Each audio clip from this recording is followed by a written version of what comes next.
Hello, welcome to 30 Minutes. I'm Rick Anthony. With me today is Bob Smythe, an educator and volunteer fireman who's running as the Republican candidate for the Pennsylvania House representing the 165th District. Hello, Bob. Hi, how you doing? Thanks for having me. Thank you for taking the time out of your, I'm sure, very, very busy schedule these days. Bob, some have said that November's election may be one of the most pivotal in the 244-year history of this country. 2020 is already in the history books, of course, as the year of the coronavirus, the subsequent global economic crisis, rioting and looting in the streets here, both here and abroad, and demonstrations on the part of well-intentioned people in the interest of equality in the justice system. A lot going on. Against that backdrop of national and international mayhem, someone might say to you, well, why is a local election of any consequence in the larger scheme of things? To which you would say, well, I appreciate you asking that question because I think it's very important to bring up, in light of a lot of the things that you described, today. First off, as a history teacher, that question, it stings a little bit. It's definitely something that a question that I've fielded before and was kind of at the very heart of my job to explain why they are important.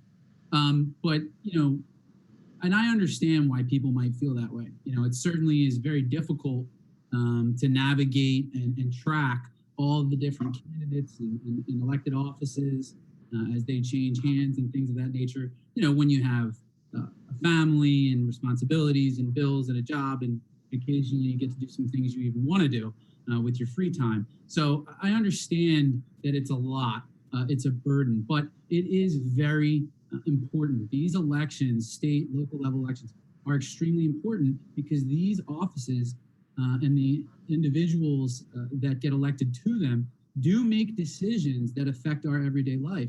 And we're seeing that now.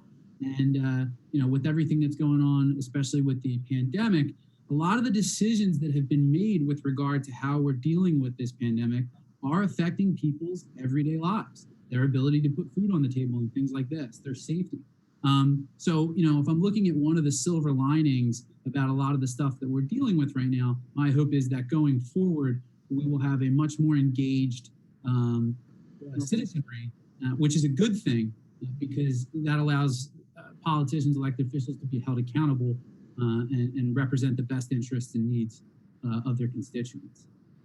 the 165th District, approximately, what are the boundaries? I think it takes in a good chunk of Radnor. Is that correct? That's correct. Yes, it's Marple Township, Morton Borough, Springfield Township, and about 8 voting precincts, so about half of Radnor Township. Bob, you're a young man with a full plate. I know you've been involved as a volunteer fireman and first responder for many, many years, and thank you for that. Why would you take on this additional load? Why put yourself out there in an environment, a climate that is hardly conducive to fair play in politics? Yeah, that's also a question that I've been getting a lot recently. Mostly from your wife. Yes, and God bless my wife. She's fantastic. She's been incredible throughout this whole process, and been extremely supportive, especially when I came home with kind of the idea initially to do this, which really kind of blindsided her because this was not something I had ever intended to do. It certainly was not on my life, map. I'm a public educator, and my focus was on continuing my career and advancing my career in education.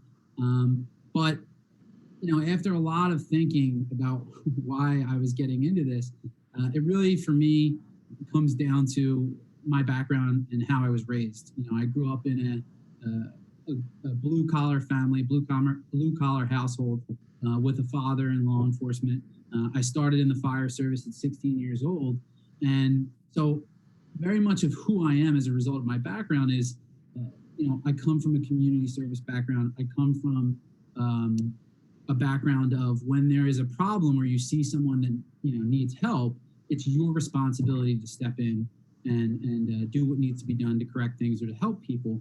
And so I, like many people that I meet and talk to in the district and around really the state, I'm frustrated by what's going on in government. I'm frustrated by some of our elected officials' lack of leadership. And so I felt compelled or duty bound to see the effect, the change that I want to see, that I think we need. But do you remember the moment when you decided to commit, to declare? Was there a particular incident, something on the news that really got to you? I don't think it was one. I don't think it was one thing. It was a number of things over time recently that I just feel like I have a very serious love and commitment to the community that I live in, that I grew up in. And I see, as a result of either governance or elected officials, I see us going in a direction that can change and will change those communities, and not necessarily for the better. And I care about the people in those communities, and I want to see them continue to be safe and be prosperous. And so I don't know that it was any one issue or one thing, but when the opportunity was presented, I just felt compelled, to do it, to step up. So what's your agenda, if elected? So when I'm elected, my agenda will be to improve our response to the COVID-19 pandemic, and by that, I mean, I have a concern right now with how we're handling the pandemic. I think one of the issues that we're having right now is the Pennsylvanians are frustrated. We're starting to have issues with people engaging with some of the countermeasures, and a lot of that has to do with, again, it goes back to that leadership aspect and the way that this thing has been handled to this point. So I want to bring people back to the table, and I want to get everybody back on the same page and on board like we were at the beginning of this thing. The other thing that I want to focus on is stimulating our local economy and getting that back on its feet. Mm-hmm. So, getting people back to work and supporting our local businesses. And finally, ensuring that we maintain generational community, what I call generational community, which means, in the district that I represent, one of the things that makes the communities that make up the district so special and such a great place to live and raise a family is we have generational community. Grandparents that live in the same town, parents, relatives, etc. And that's very important to the fabric of who we are as a community. And I want to see that, maintained. Those are my agenda items. Okay. And I'm sure there'll be some additions to that list as you continue to campaign and hear from people. Are you concerned about the lack of civility in public life and politics in particular at all levels? Certainly at the township level, the county level, the state level, and certainly the federal level? I don't know that there was ever civility in politics. Certainly, if you read American history, politics was always a place that had an interesting dynamic when it comes to civility. There was a time in this country where there were duels were the way that they settled arguments. But we got better. We got better than that. Slightly, some would say. That's always going to be a part of politics, whether we like it or not. I think that's always going to be there to an extent. What concerns me is not necessarily the lack of civility in politics, but the fact that it's spreading to society. And that's what concerns me, the lack of civility in society. And I think that, like I said, that civility issue has always been there in politics. Perhaps now we see it more because of the media coverage. But it's definitely seeming to spill into our society, into our communities. And that is very disappointing and frustrating to me because, I think when we talk about solutions to some of the issues that we're facing, some of the challenges, those solutions are only going to come through mutual collaboration, common ground, cooperation. And we seem to be lacking that recently. There's a lot of waiting to talk instead of listening. Mm-hmm. And that's concerning to me. Bob, there was a time when two politicians of opposing parties would have at it and be nasty to one another and fight.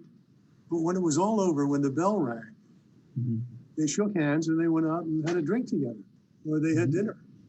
And the next day they went at it again. But it wasn't the ideology that now gets in the way. So that there's so much stridency on both sides, both parties. That's what I'm talking about when I say civility. It's not just not being nice to one another, it's really being nasty to one another and tearing one another down, which is really destructive and doesn't serve any purpose. Well, like I said, I think a lot of that, the way that politicians tend to treat each other in the public light has always been there to an extent. But to your point, I think what we're talking about is partisanship. And I do have a concern and a frustration that partisanship has become more important in some cases than what's good for the people and taking care of the people that you're elected to represent. And turning issues and challenges that people are dealing with into political footballs. I think that's concerning. That's a problem. I know that a lot of the people that I talk to, the majority, regardless of their political affiliation, are frustrated, concerned, and frankly disappointed in that. And that's got to change because it's not good for any of us. Right. Your point, that civility piece that we're talking about, that confrontational aspect of politics has always been there. But historically, in this country, when there was a major challenge brought to the forefront, that got put on hold. That got put on aside, and both parties or everybody in government worked together to do what was best for the people in that moment. And I have concern that that's not necessarily happening right now, and that needs to change. No. After your first term in office, what do you hope your constituents will say about you?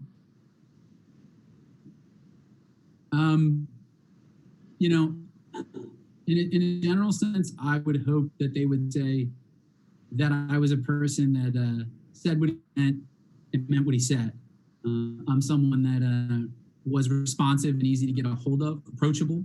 But also, what one of my goals will be is that each municipality in the district has one kind of tangible thing that I got done or that I changed in my time in office. Another thing that I picked up from folks is a frustration again from both sides.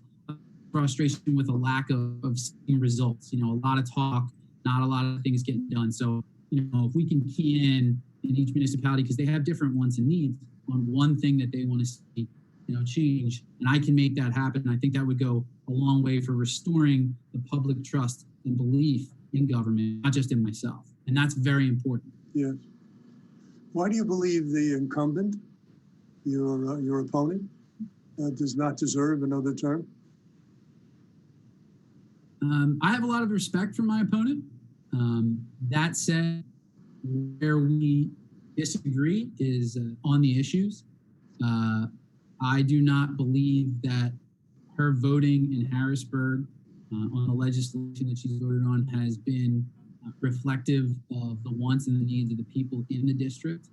And that's basically at the core of what the job is. You are there to represent the people that elected you to that office. And I don't believe that that's taking place right now. In the last couple of months, some of the votes that our current representative has made on a number of legislation has been particularly concerning to me.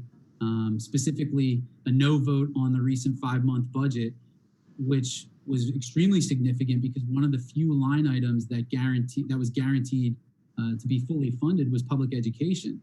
Had that budget not passed, it could have been absolutely catastrophic for our ability to educate the young people in our district. And as a public educator, I understand how significant that can and could have been.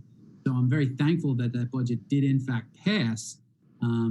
But that, and then, numerous votes against reopening small businesses, which has been just absolutely devastating. And I'm sure you're aware to a lot of our small business owners who are at the very fabric of the communities that make up this district.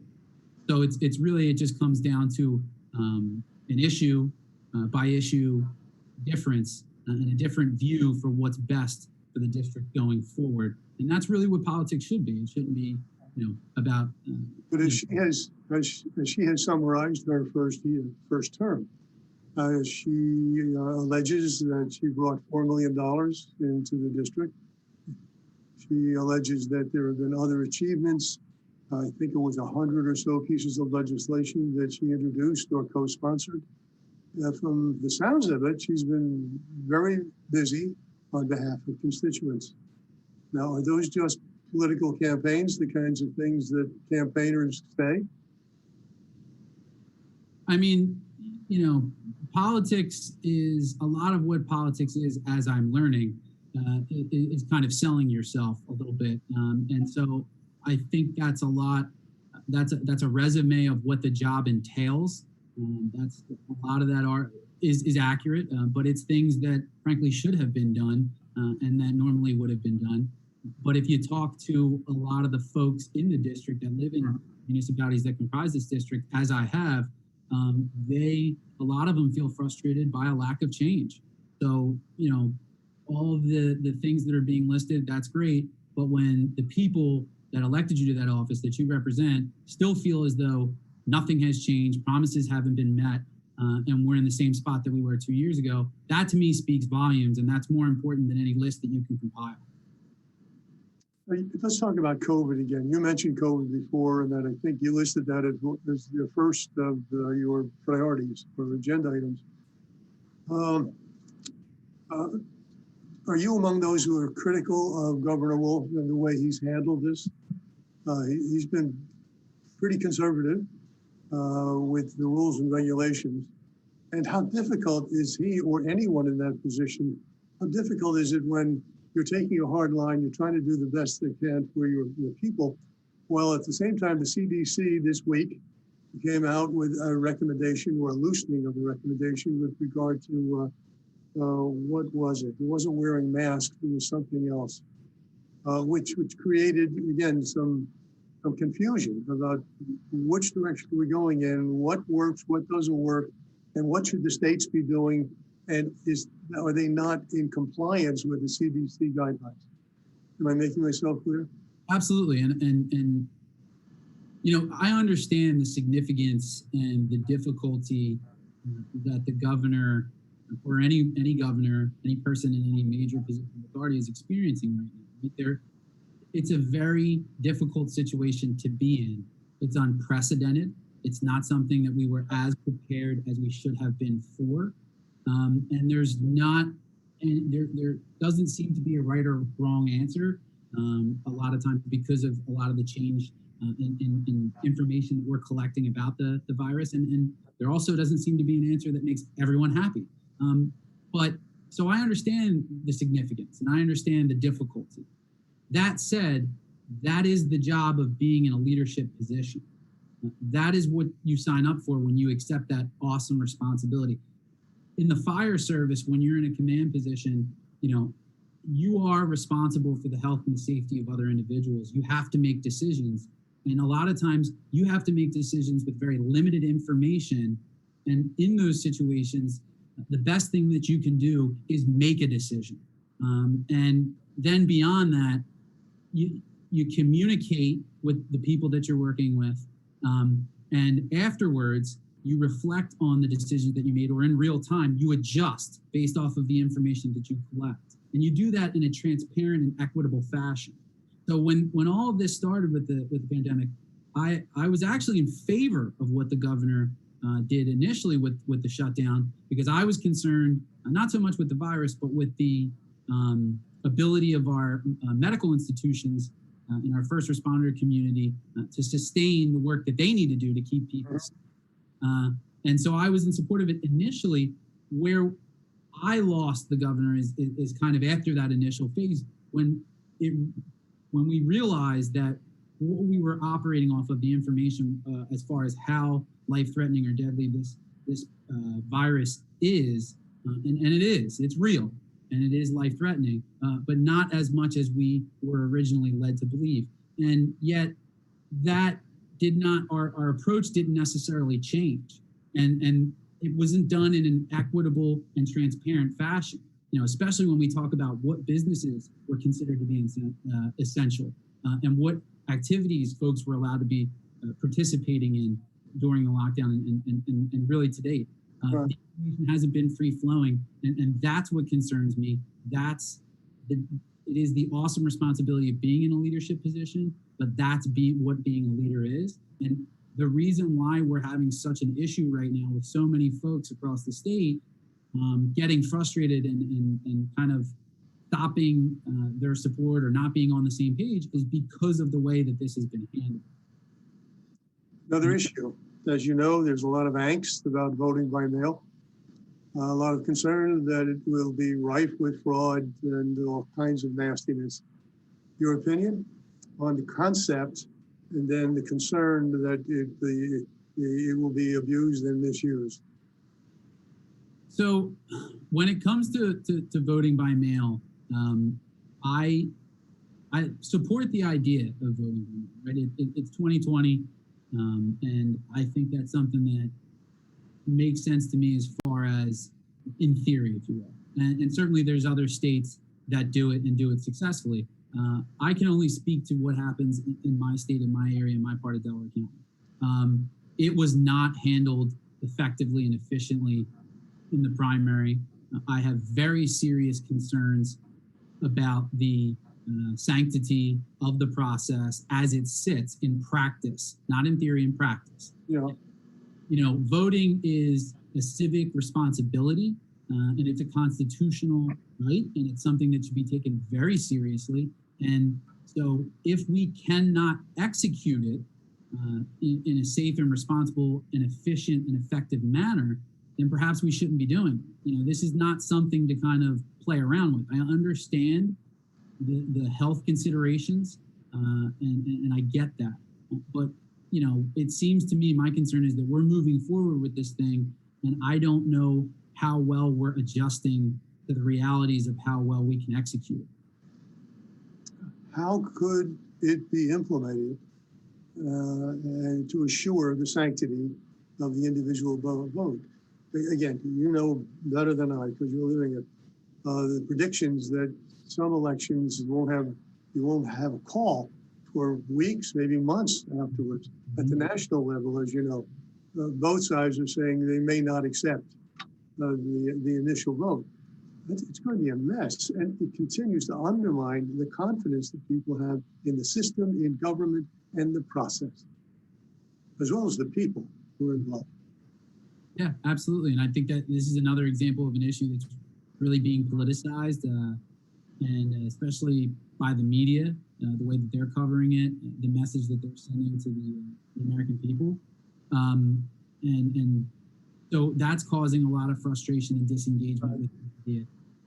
How could it be done better on the local level?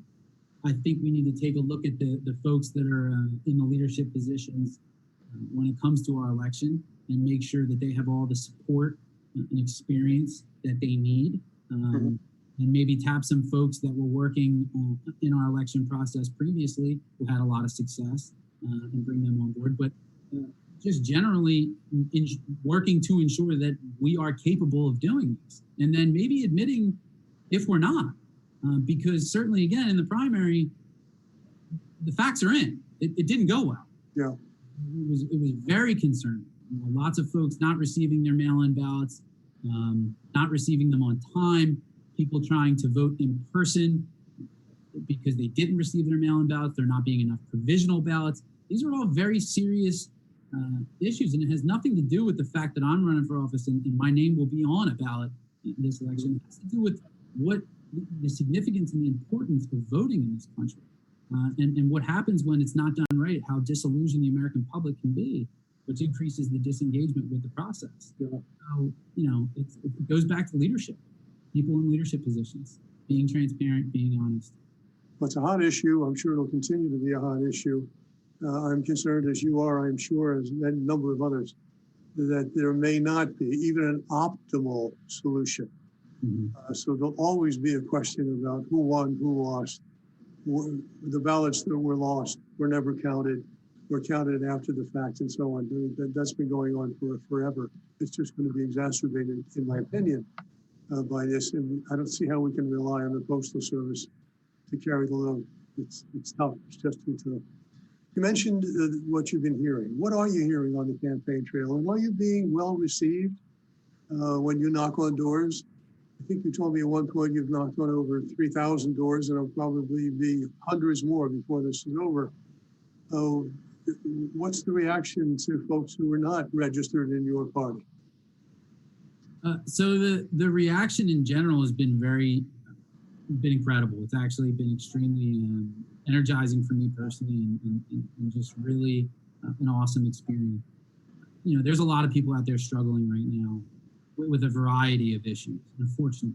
And I'm taking every precaution, wearing masks, distancing, the whole nine, washing my hands and everything, and doing it as safe as possible. But I feel like it's extremely important that I go around not just campaigning for myself, but really the focus of when I do that is checking on folks. And I've run into, like I said, I've run into a number of people that are struggling with a lot of stuff, and I've been able to help some folks, and that's been an incredible experience. But in general, people are very appreciative that I'm stopping by, and that someone's out there kind of checking on folks. And also, regardless of party, people are generally frustrated by what's going on in one way or another. And how a lot of the challenges we're facing are being dealt with, and they don't feel safe. There's a lot of people out there who do not feel safe right now in their communities, and that's a problem. That needs to change. Are you getting some indication as to whether the majority of people intend to vote, regardless of which way they vote, but they will vote? Absolutely. Absolutely. Yes. Do you expect? I don't think I've run into a single person who said, I'm not voting. Really? Everybody's really engaged from that aspect. And so that brings me a lot of pride in the process. I think that's fantastic. That's encouraging. Are you bumping into your opponent out on the campaign trail? Not yet. Not yet. No, we have not bumped into each other. But I don't know what her team is doing. I haven't seen them out on the street, so I don't know. Well, thank God you're a young person. Well, only a young person would have the stamina to do what you're doing. How can people learn more about you, your candidacy, and how they can help?